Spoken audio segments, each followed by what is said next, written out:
Ing-anin ba mo guys, nga human sa trabaho, pertig yung gutuma, kana bitang walay tarong paniud to pagkahuman gutom kaayo. So magluto na ang taaning dandilyon guys o lovetan nga stok. Ato lang ning kuhaon ning ihang palak kay mo na atong lutoon.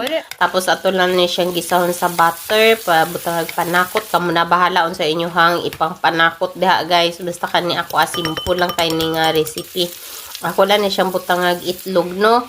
Unya timplahan lang dai nato kamo na bahala diha unsa inyo nga ipang timpla ana niya pagkahuman dayon ana butangan ng itlog ato ni siyang takluban kadali or ukayo nato unya ato nga ibutang ang cheese diha kay para napod siya lahi kakaiba ang lahi pod ang lami.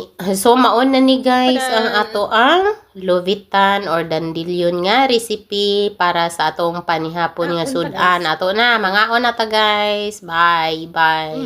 Lami kaayo siya guys. Depende ra sa inyo kung naanad na mo ani.